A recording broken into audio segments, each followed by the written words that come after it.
Indonesia tuh harus lebih hati-hati karena kredibilitas Indonesia sekarang notabene sudah turun gara-gara masuk di Board of Peace ini.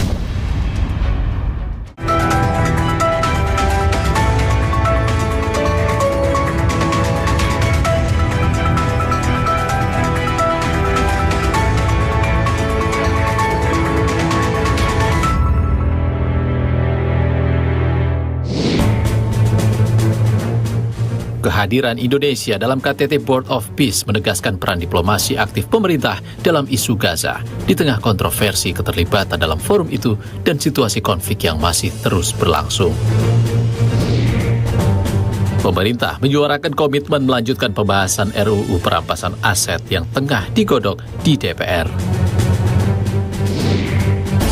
Di tengah ekonomi yang kian sulit, generasi Z melakukan cara unik meraup rupiah seperti memonetisasi aktivitas dan gaya hidup di platform ekonomi digital.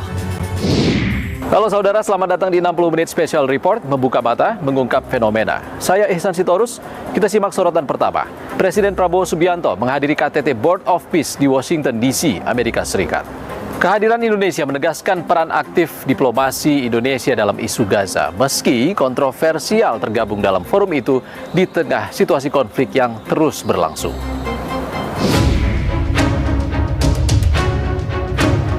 Di tengah upaya dunia mencari jalan keluar atas perang yang tak kunjung usai di Gaza, Presiden Prabowo Subianto tiba di Washington DC, Amerika Serikat pada Selasa waktu setempat. Kehadiran Prabowo bukan untuk kunjungan bilateral biasa, melainkan menghadiri konferensi tingkat tinggi perdana Board of Peace, sebuah forum internasional yang diklaim sebagai harapan baru bagi perdamaian Gaza. Pemerintah menyebut kehadiran Presiden Prabowo sebagai wujud konsistensi Indonesia membela Palestina. Dalam forum Board of Peace, Indonesia menegaskan posisinya untuk menghentikan kekerasan, melindungi warga sipil, dan membuka jalan bagi perdamaian yang adil. We will achieve our dream of peace in Palestine, peace, a lasting and peaceful solution for the Palestinian problem and in Gaza. The achievements of the ceasefire is real. We commend this. And therefore, we reaffirm our commitment to contribute significant number of troops, up to 8,000 or more if necessary. We are prepared to contribute the troops to take part actively in the International Stabilization Force to make this peace work. Presiden Trump memuji Presiden Prabowo dalam KTT Dewan Perdamaian. President Prabowo of Indonesia, thank you very much. Please, this is a big guy. I tell you, I said, how many people in Indonesia? He said like 240 million. I said, no, say it again. How many? It's a big country you have. And you do a great job and respected by everybody. Dalam kesempatannya, Presiden Amerika Serikat Donald Trump menegaskan bahwa PBB akan menjadi jauh lebih kuat dengan kehadiran Dewan Perdamaian. Trump menyebut Board of Peace akan berperan mengawasi dan memastikan PBB berjalan dengan baik sekaligus memperkuat lembaga tersebut termasuk melalui dukungan finansial. The United Nations will be, I think, is going to be much stronger. The Board of Peace is going to almost be looking over the United Nations and making sure it runs properly. But we're going to strengthen up the United Nations. We're going to make sure its facilities are good. They need help, and they need help money-wise. We're going to help them money-wise, and we're going to make sure the United Nations is viable. Board of Peace dibentuk sebagai forum multinasional yang membahas stabilisasi Gaza pasca konflik. Agenda utamanya meliputi bantuan kemanusiaan, rekonstruksi wilayah, hingga wacana pembentukan pasukan penjaga perdamaian internasional. Forum ini lahir di tengah kebuntuan diplomasi global. Namun sejak awal, Board of Peace sudah menuai kritik karena dianggap lebih bernuansa politik ketimbang mekanisme resmi Perserikatan Bangsa-Bangsa. Dalam konteks inilah, dunia merujuk pada resolusi Dewan Keamanan PBB 2803 yang diusulkan Donald Trump pada 17 November 2025. Resolusi ini menjadi pijakan penting bagi rencana komprehensif untuk mengakhiri konflik Gaza. Resolusi ini mendukung pembentukan Board of Peace atau Dewan Perdamaian yang akan bertindak sebagai pemerintahan transisi, mengordinasikan rekonstruksi, dan mengelola arus keuangan. Resolusi ini mengesahkan pembentukan Pasukan Stabilisasi Internasional atau ISF sementara di Gaza. Pasukan ini bertugas mengamankan perbatasan, demilitarisasi Gaza, dan mendukung kepolisian Palestina yang telah diperiksa. Penarikan pasukan pertahanan Israel atau IDF dari jalur Gaza akan dilakukan secara bertahap, dikaitkan dengan tonggak sejarah demilitarisasi dan stabilitas yang dicapai oleh ISF. Resolusi ini berupaya mengakhiri perang melalui pertukaran sandera dan tahanan, serta memulai rekonstruksi besar-besaran. Resolusi ini menjadi pijakan hukum internasional, namun implementasinya di lapangan dinilai lemah. Serangan militer tetap terjadi dan gencatan senjata berulang kali runtuh. Kontroversi menguat ketika Israel justru menjadi bagian dari keanggotaan Board of Peace pada 11 Februari 2026. Bagi banyak pihak, kehadiran Israel memunculkan konflik kepentingan serius. Kementerian Luar Negeri menegaskan, Indonesia terus konsisten mendukung kepentingan Palestina dan mendorong terwujudnya solusi dua negara. Keanggotaan negara manapun dalam Board of Peace tidak mengubah posisi prinsip tersebut. Di Board of Peace maupun di semua forum yang ada, Indonesia sejak awal menuntut penghentian kekerasan terhadap warga sipil, mengecam pelanggaran hukum internasional, termasuk hukum humanitar internasional yang terjadi di Gaza, akses bantuan kemanusiaan, serta realisasi solusi dua negara. Dalam konteks tersebut, Indonesia melihat pentingnya keterlibatan para pihak yang berkonflik sebagai bagian dari proses menuju perdamaian. Indonesia oleh karenanya akan memanfaatkan keanggotaan di Board of Peace untuk juga aktif mendorong keterlibatan otoritas Palestina dan memastikan seluruh proses tetap berorientasi pada kepentingan Palestina. Tak semua negara menyambut Board of Peace dengan antusias. Sejumlah negara memilih tidak bergabung penuh, hanya mengirim pengamat atau bahkan mengambil jarak seperti Spanyol, Prancis, Jerman, dan Inggris. Pakar hubungan internasional Dina Praptora Harja menyebut, dengan bergabungnya ke Dewan Perdamaian, kredibilitas Indonesia menurun dan harus berhati-hati dalam mengambil sikap. Indonesia tuh harus lebih hati-hati karena kredibilitas Indonesia sekarang notabene sudah turun gara-gara masuk di Board of Peace ini, dan ada baiknya supaya harkat martabat bangsa kita kembali lagi, bahwa kita memang tidak bisa disetir oleh agenda yang nggak jelas dari Amerika Serikat, yang tidak stabil juga dari mekanisme kerja Board of Peace ini. Lebih baik kita mengusulkan untuk keluar saja. Wakil Presiden ke-13 RI Ma'ruf Amin menilai Indonesia harus konsisten dalam prinsip mendukung kemerdekaan Palestina. Indonesia perlu mengkaji apakah BOP sejalan dengan prinsip itu. Yang penting itu begini, kita itu kan tetap punya target kita atau politik luar negeri kita di dalam masalah Palestina. Dari sejak tahun 55 kita menghendaki agar Palestina merdeka. Yang kedua, kita sudah mendukung kesepakatan di PBB adanya two-state solution. Kekhawatiran menguat ketika muncul wacana keterlibatan Indonesia dalam pasukan penjaga perdamaian. Di Gaza, kelompok Hamas secara terbuka menolak kehadiran pasukan asing termasuk dari Indonesia. Penolakan ini menandai betapa kompleksnya situasi di lapangan. فلسفة المقاومة نحن طالما هناك احتلال هناك مقاومة. المقاومة حق للشعوب تحت الاحتلال، هي جزء من القانون الدولي والشرائع السماوية. المقاومة جزء من ذاكرة الأمم، من الذاكرة الإنسانية تفتخر بها الأمم. ولا نقبل منطق الوصاية ولا التدخل الخارجي ولا إعادة الانتداب من جديد. الفلسطيني هو من يحكم الفلسطيني. Ironisnya, jelang KTT Board of Peace, serangan udara kembali menghantam Gaza. Korban sipil terus bertambah, rumah dan fasilitas umum hancur. Diplomasi berjalan, tapi bom tak berhenti. Ramadan tiba di Gaza dalam sunyi yang mencekam. Selasa malam waktu setempat, warga Gaza berbondong-bondong menuju Masjid Agung Omari untuk menunaikan sholat tarawih. Masjid ini adalah salah satu dari puluhan ikon Gaza yang hancur dan rusak selama perang. Masjid dibersihkan untuk menyambut Ramadan. تغير حاجات كثيرة ما ضلش حاجة على ما كانت عليه الردم والهدم يعني ما ضلش حاجة على ما كانت عليه أول وإن شاء الله ربنا راح نعيد ترميمها وإعادة بنائها إن شاء الله تعالى. Warga berpuasa di tengah puing bangunan, keterbatasan makanan, dan ketakutan akan serangan lanjutan.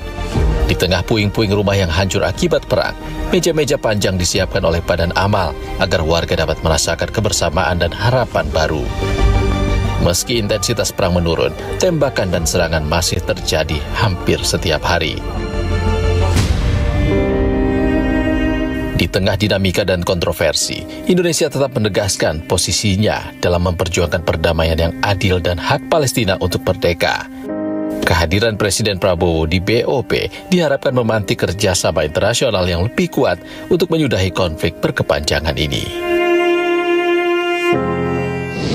Saudara, pemerintah kembali menyuarakan dukungan terhadap pengesahan RUU perampasan aset yang saat ini masih digodok di DPR. Selengkapnya usai jeda. Jadi yang paling penting sekarang adalah bagaimana agar elit-elit politik itu mau duduk bersama dan berkomitmen untuk ini segera bisa disahkan. Pemerintah menyuarakan komitmen tentang pengesahan RUU perampasan aset yang saat ini tengah digodok di DPR. Presiden dan Wakil Presiden menyatakan pentingnya undang-undang perampasan aset untuk mengembalikan harta yang dikorupsi. Namun, pegiat anti korupsi menilai RUU perampasan aset harus dibahas dengan hati-hati.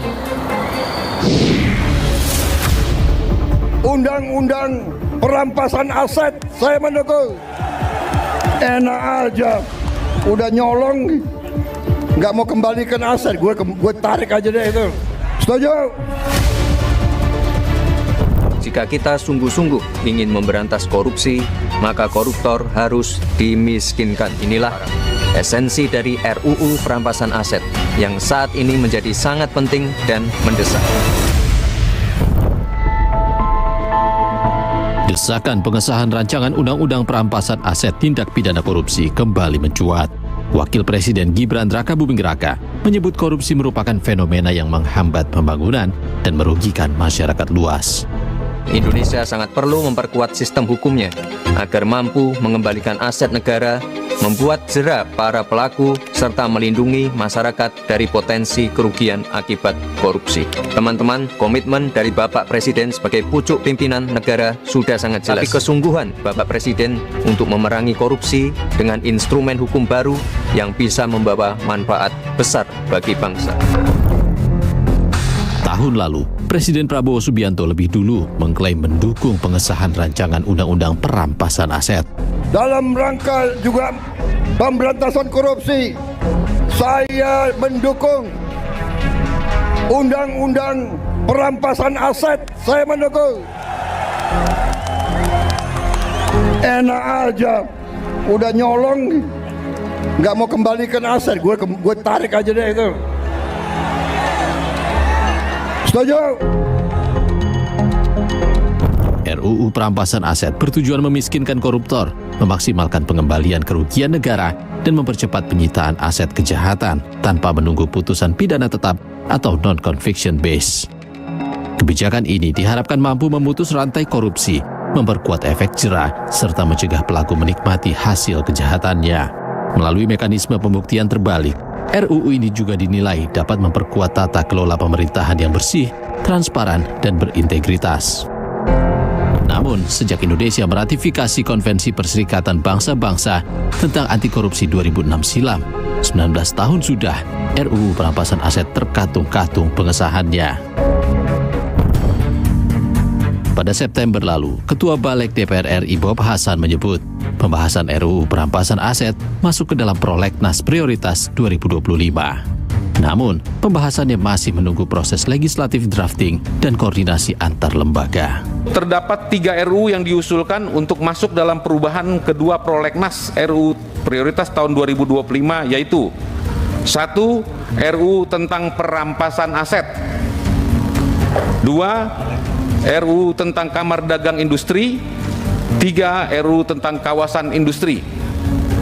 Ya, 2025, dan ini tetap sebagai inisiatif DPR. Ya. Jadi perampasan aset tidak ada lagi perdebatan di pemerintah atau apa, tapi di DPR. Dan itu masuk dalam tahun 2025. Meski disebut bisa jadi senjata ampuh negara berantas korupsi, tak sedikit pula pihak yang khawatir undang-undang perampasan aset justru berpotensi disalahgunakan. Pasalnya, ada sejumlah pasal-pasal kontroversial dan mengandung multitafsir. Antara lain pasal 2, saat negara berhak merampas aset tanpa menunggu putusan pidana, dinilai tak sesuai asas praduga tak bersalah. Lalu pasal 5 ayat 2, di mana kekayaan tidak seimbang dinilai subjektif. Berisiko seseorang yang mewarisi harta tanpa dokumen lengkap dapat dicurigai karena asetnya lebih besar dibanding penghasilan. Kemudian pasal 6 ayat 1 yang bisa saja salah sasaran terkait ambang batasnya. Dan terakhir pasal 7 ayat 1 yang dapat merugikan ahli waris dan pihak ketiga yang beritikat baik. Pusat Kajian Anti Korupsi Universitas Gadjah Mada pun menyoroti percepatan pengesahan RUU perampasan aset harus dilakukan secara teliti dan lebih dulu memperkuat Undang-Undang Tindak Pidana Korupsi. Butuh upaya-upaya luar biasa untuk melakukan percepatan pemberantasan korupsi. Jadi yang paling penting sekarang adalah bagaimana agar elit-elit politik itu mau duduk bersama dan berkomitmen untuk ini segera bisa disahkan. Yang kedua, Mbak Medok, harus meaningful participation, harus pakai partisipasi yang bermakna. Jangan hanya sekadar asal disahkan, tapi isinya ampas. Kenapa? Karena sangat mudah untuk mentwist ini. Saya sangat paham gitu bahwa ini bisa macan ompong gitu ya. Yang ketiga, tidak cukup ini saja, butuh dilengkapi dengan perubahan Undang-Undang Tipikor, perubahan Undang-Undang KPK, dan juga pembatasan transaksi uang kartal dengan mengesahkan RUU pembatasan transaksi uang kartal. Pengesahan RUU perampasan aset dinilai sebagai langkah tepat guna memperkuat pemberantasan korupsi dan mengembalikan kerugian negara. Namun pengesahannya harus hati-hati agar tetap menjaga prinsip keadilan dan kepastian hukum. Saudara, di tengah ekonomi sulit, generasi Z melakukan cara unik untuk meraup rupiah, memonetisasi gaya hidup untuk bertahan hidup. Selengkapnya usai jeda. Jadi awal mulanya tentu karena kebutuhan ya. Ngelihat tren di masyarakat saat ini itu yang lagi naik adalah olahraga, dan salah satunya adalah olahraga lari. Saudara, di tengah ekonomi yang sulit, para pekerja generasi Z melakukan berbagai cara unik untuk meraup rupiah. Gen Z pun memutar otak beradaptasi di ekonomi digital, memonetisasi kehidupan sehari-hari hingga gaya hidup demi bertahan hidup.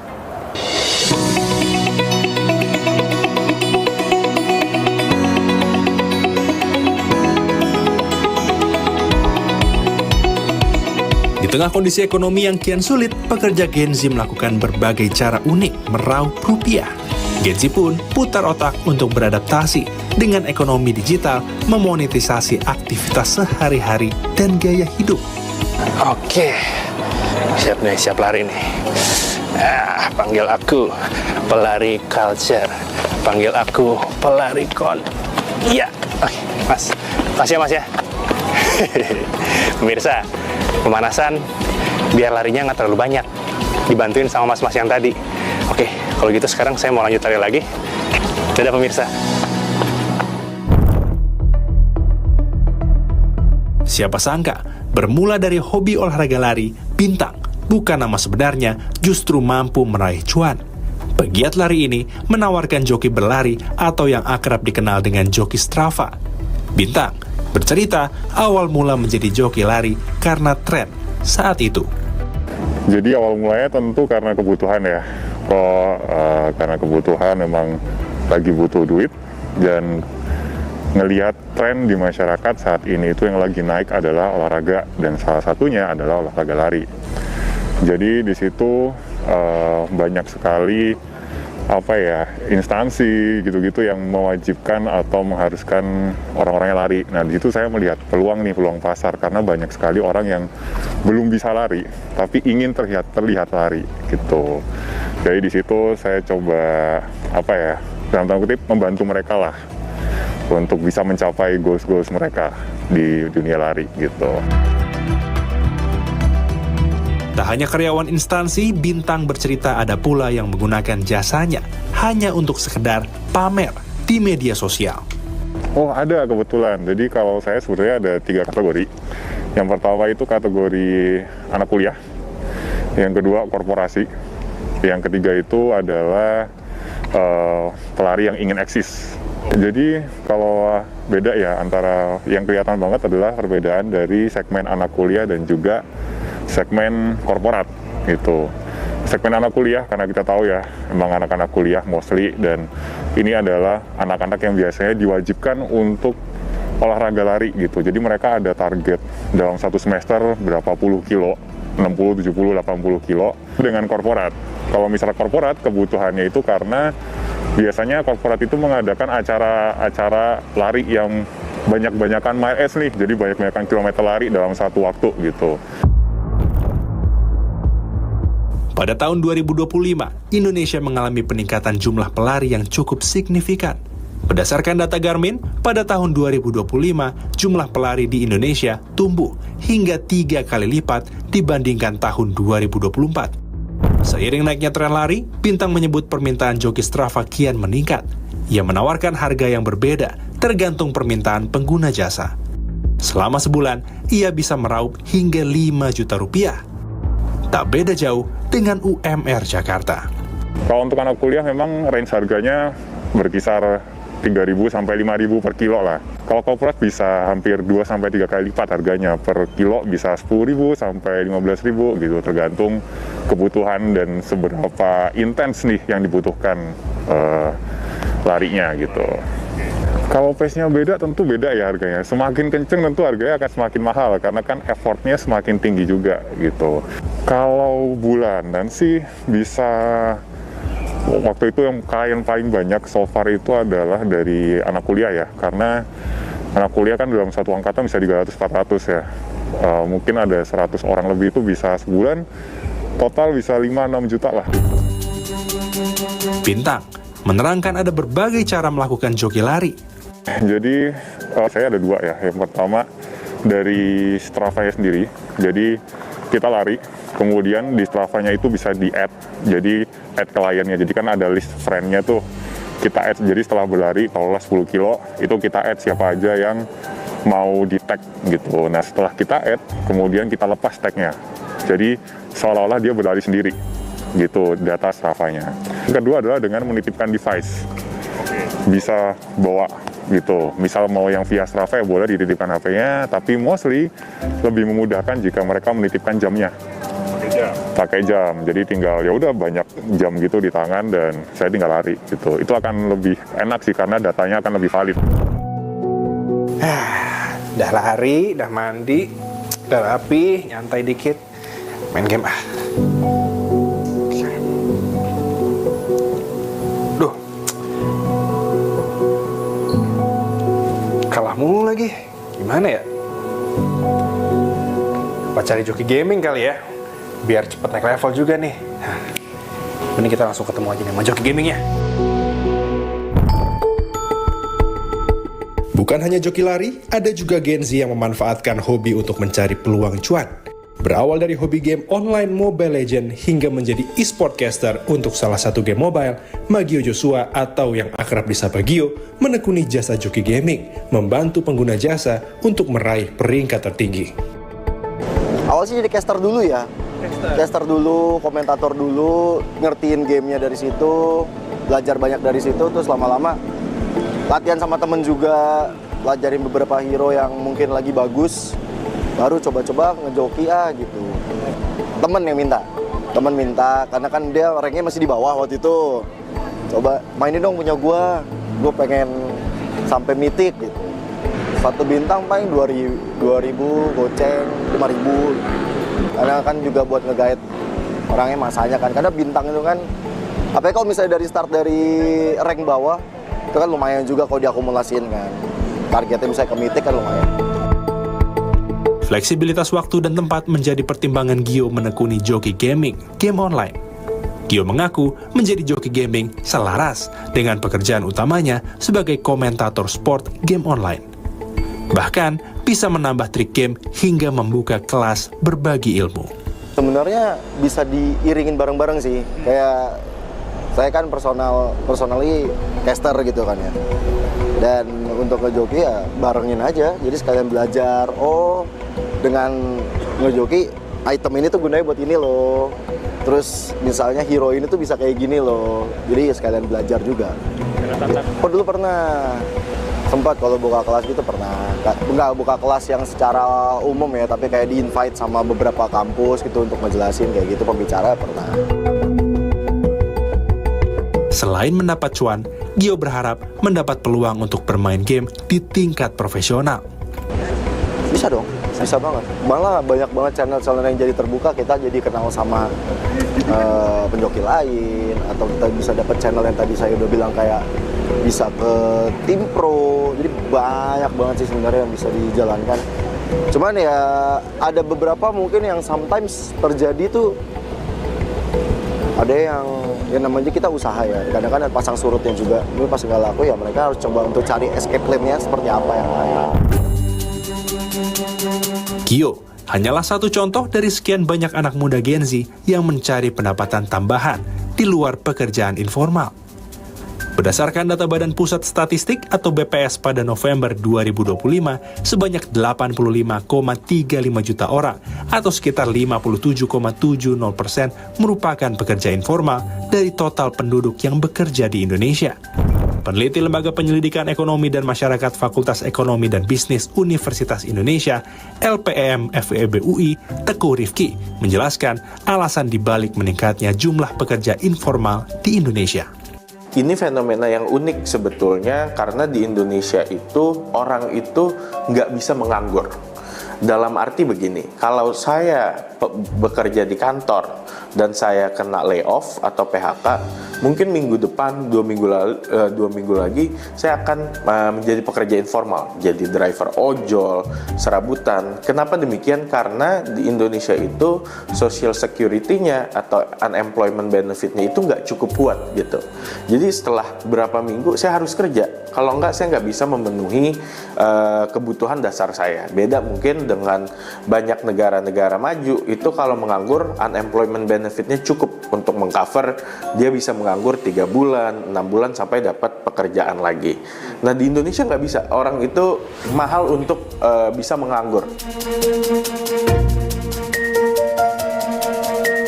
Tak bisa dipungkiri, penyebab peningkatan jumlah pekerja informal karena terbatasnya lapangan kerja formal, pemutusan hak kerja atau PHK, tekanan biaya operasional perusahaan, kebutuhan hidup mendesak, hingga faktor musiman atau tren. Munculnya ide unik untuk mencari cuan di tengah tekanan ekonomi disebut menjadi salah satu alasan sejumlah sektor pekerjaan informal tumbuh subur di Indonesia. Poin terakhir adalah ada fenomena ekonomi yang disebut sebagai cosmetic effect, di mana cosmetic effect ini adalah saat daya beli menurun, biasanya masyarakat itu cenderung melakukan aktivitas hiburan atau leisure itu dengan kosmetik. Misalnya, katakanlah dia itu membeli produk-produk literal kosmetik atau melakukan katakanlah tadi spending yang butuh validasi gitu dari ini karena memang kondisi hidupnya sedang tertekan. Namun, jika pertumbuhan sektor pekerja informal tidak bisa terkontrol, akan ada konsekuensi yang harus ditanggung pemerintah. Sebetulnya ini yang paling nggak pertama dari stakeholder ya. Stakeholder yang paling perlu mengantisipasi ini sebetulnya pemerintah gitu. Ini tugas pemerintah untuk kemudian menciptakan iklim usaha, iklim investasi, iklim bisnis yang bersahabat sehingga sektor swasta ini mau berinvestasi gitu. Apapun bentuk investasi, baik investasi asing, investasi domestik, pasti akan menciptakan lapangan kerja. Ya, kalau ini nggak diantisipasi, maka bebannya juga akan di pemerintah. Semakin turun daya beli masyarakat, masyarakat, kebutuhan pemerintah untuk menggelontorkan bansos, paket stimulus, subsidi juga akan semakin besar ke depannya. Nah, ini yang saya rasa betul-betul perlu diantisipasi oleh pemerintah. Pekerja informal kini tumbuh dengan wajah beragam, dari jasa hingga ekonomi digital yang lahir dari kreativitas anak muda. Di balik pertumbuhan ini, muncul pertanyaan tentang keberlanjutan masa depan para pekerja informal. Lalu, bagaimana pemerintah melihat fenomena ini? Dan langkah apa yang disiapkan untuk mendukung pekerja informal? Saudara, pekerja informal tumbuh dengan wajah beragam. Namun di balik pertumbuhan itu muncul pertanyaan, bagaimana masa depan mereka? Dan bagaimana pula pemerintah menjamin masa depan mereka? Selengkapnya usai jeda. Kalau untuk device, kita tadi ada banyak macam tipenya gitu kan. Kita start dari 400.000 per hari. Per hari? Ya. Satu device. Saudara, pekerja informal tumbuh dengan wajah beragam, mulai dari jasa hingga ekonomi digital berbasis kreativitas anak muda. Namun di balik pertumbuhan ini, ada pertanyaan yang muncul, bagaimana masa depan para pekerja informal dan bagaimana pula pemerintah menjamin masa depan mereka. Di sini ada modelnya, isi foto.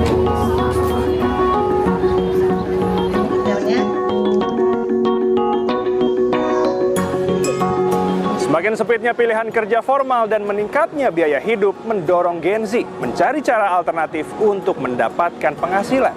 Tak lagi terbatas pada pekerjaan umum, anak muda kini memanfaatkan tren dan kebiasaan harian menjadi sumber cuan. Adalah Ian dan Putri, pemilik jasa sewa handphone sejak 2 tahun lalu, berawal dari pengalaman pribadi mengabadikan momen dengan ponsel miliknya, terbesit ide untuk berbagi pengalaman serupa kepada penonton konser. Awal mula kita nyewain device ini karena pertama dari pengalaman kita pribadi sebagai K-popers. Jadi waktu itu pas kita lagi nonton konser, kita coba pakai record pakai device biasa. Cuman pas kita pulangnya lihat hasilnya kok kurang memuaskan gitu ya. Jadi setelah dari itu nextnya kita mau nonton konser lagi, kita coba cari-cari device yang memang kameranya bagus gitu untuk si merekam konser ini. Sampai akhirnya kita ketemulah Samsung S23 Ultra dan kita coba juga di konser. Hasilnya bagus banget sih menurut kami, sangat-sangat jernih gitu kan, kayak lihatnya tuh pakai mata sendiri. Jadi dari situ muncullah ide aku dengan Ko Budi, gimana kalau misalnya kita berbagi pengalaman experience ini juga ke teman-teman K-pop gitu yang seperti kita gitu, pengen mengabadikan momen-momen berharga gitu. Butuh modal yang cukup besar untuk bisnis sewa handphone kepada penonton konser.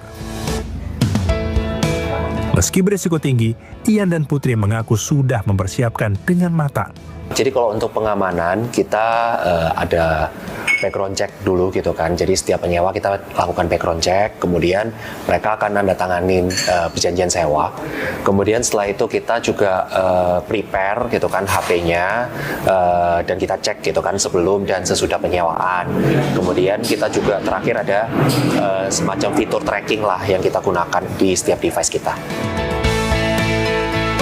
Mematok harga yang cukup terjangkau, penyewaan handphone tidak hanya diperuntukkan konser saja.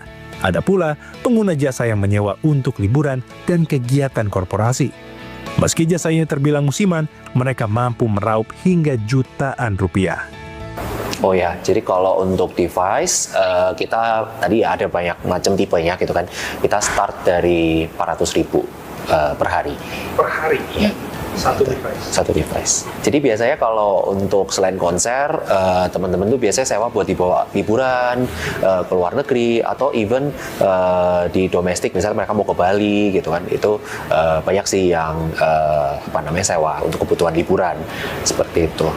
Sama mungkin kalau yang lain misalnya untuk kebutuhan live streaming gitu kan, misalnya ngerjain brand butuh nih untuk device tambahan buat live streaming, nah biasanya bisa sewa ke kita.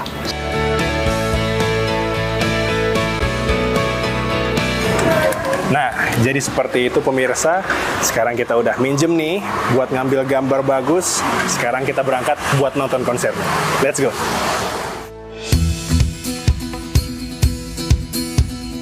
Selain ada jasa sewa handphone untuk mengabadikan momen konser, ada pula jasa lain yang ditemui saat gelaran konser. Nah, saudara, saat ini saya berada di rumah salah satu pegiat face painting. Rencananya saya mau dapat face painting untuk persiapan konser. Penasaran seperti apa? Kita ketemu langsung sama orangnya. Halo Mbak Del. Salam kenal. Dari hobi merias hingga menghasilkan pundi rupiah, bukan riasan biasa. Kali ini riasan unik penonton konser. Heisa Adelia atau yang akrab disapa Adele merias penonton konser untuk tampil maksimal saat bertemu idolanya. Jasa makeup konser mematok harga terjangkau agar penonton tampil menarik. Menggeluti face painting itu udah lumayan lama ya. Salah satunya buat acara konser dan semua acara sebenarnya. Awal mulanya sebenarnya dari hobi. Dari hobi saya kecil suka menggambar. Terus saya melihat sosial media, terus ada orang yang menggeluti face painting. Nah, dari situ saya tahu, oh ini face painting gitu. Jadi saya belajar, saya praktek, dan akhirnya sampai sekarang bisa punya member tim, untuk tim saya sendiri lebih dari 20 orang. Semula jasa face painting yang ditekuni hanya pekerjaan sampingan, tapi kini Adele bersama timnya fokus menjadikan jasa face painting sebagai pekerjaan utama. Adele mengaku banjir pesanan saat gelaran konser atau pesta. Kalau konser itu kita sebenarnya tergantung jam Mas ya. Cuman kalau konser itu kan biasanya lama ya. Durasinya dari awal buka sampai tutup acara. Nah itu bisa mungkin lebih dari 150. Benar, tapi saya pribadi ya. Itu saya bawa tim juga. Kalau per bulannya itu kita bahkan seminggu aja bisa lebih dari 8 event ya kita ya. Satu minggu ya. Itu jadi sebenarnya tergantung lagi eventnya tuh lagi hits. Kalau sebenarnya biasa di mall-mall ya kita itu 50.000 buat sekali lukis di wajah. Cuma kita ada paket untuk berapa jam. Jadi misalnya 3 jam itu unlimited. Unlimited itu kita 1,5 juta untuk Jabodetabek. Menggunakan bahan yang aman untuk face painting, banyak pengguna jasa mengaku puas dengan hasil lukisan Adele dan tim. Bahan yang digunakan emang make up khusus face painting ya. Jadi make up yang emang berbasis, dia water based, berbasis air, dan itu aman buat kulit. Jadi emang dia seperti make up pada umumnya, cuma bedanya ini adalah make up art gitu. Jadi sama kayak kita beli make up di apotek gitu ya. Ini sama, tapi kita bedanya belinya di toko senian gitu. Cuman kalau udah keringetan banyak ya udah pasti agak sedikit luntur ya. Tapi nggak cuma water base ya, kita juga punya oil base. Nah oil base itu tidak akan luntur walaupun kena air. Selama tidak ada gesekan yang banyak, jadi itu aman. Bisa sampai malam. Sama sekali kayak seperti water base itu hanya dibersihkan pakai micellar water atau air, itu aja deh hilang. Oke, terima kasih Mbak Adele. Nah, jadi seperti itu saudara. Hasil karya dari Mbak Adele, High Face Painting. Jadi buat kalian yang mungkin punya ide, kalau misalnya mau tampil wow, saat konser atau mungkin saat pesta, bisa langsung hubungin sama Mbak Adele. Sekarang saya mau langsung nonton konser. Mbak Adele, pamit. Terima kasih banyak. Terima kasih. Dadah, pemirsa. Melihat fenomena pekerja informal unik, bagaimana pemerintah memandang tren kreativitas ekonomi Gen Z yang terus berkembang, apakah fenomena ini menjadi peluang baru bagi pertumbuhan ekonomi atau justru menjadi tantangan dalam penyediaan lapangan kerja formal? Menurut tim ahli Badan Komunikasi Pemerintah Fitra Faisal, beragam cara masyarakat mencari cuan didasari atas perubahan perilaku dan perkembangan zaman, bahkan ada pula karena gengsi. Pemerintah mengingatkan, meski sektor informal menawarkan keuntungan, tapi risiko ketidakpastian masa depan terus mengintai. Namun, Fitra mengklaim pemerintah tetap berperan aktif mendukung perkembangan sektor informal. Ya, di era sharing ekonomi dan gigs ekonomi ini suatu hal yang memang tidak terelakkan ya. Jadi memang suatu hal yang harus kita hadapi ke depan. Ya kan ada perubahan rutinitas dan ada perubahan pola kerja. Dan itu tentunya menjadi perhatian bersama ya, bagaimana pemerintah sekarang juga sudah memberikan insentif. Ya, salah satunya juga kemarin kalau kita lihat dari stimulus fiskal sudah mulai ada insentif buat sektor, bukan hanya sektor padat karya, tapi sektor industri kreatif ya. Dan di sisi yang lain itu juga membuka peluang-peluang ekonomi, tetapi tentunya ini sangat tidak stabil ya, karena berdasarkan perubahan perilaku, dan di mana perubahan perilaku itu bisa sangat dinamis ya antar waktu, tetapi juga di upstream, sehingga ruang-ruang ekonomi informal itu semakin terbuka juga. Tapi tentunya juga tidak mengenyampingkan ya perubahan perilaku Gen Z yang menyukai fleksibilitas. Fenomena Gen Z mencari cuan dengan cara-cara unik menjadi potret dinamika baru dalam struktur ekonomi dan pasar kerja Indonesia. Di satu sisi, hal ini menunjukkan kreativitas dan adaptasi generasi muda, namun di sisi lain juga menjadi catatan penting atas terbatasnya akses kerja formal yang stabil. Kedepan, tantangan bagi pemangku kebijakan adalah mengubah fenomena ini menjadi peluang agar potensi Gen Z dapat tumbuh secara produktif, berkelanjutan, dan terlindungi.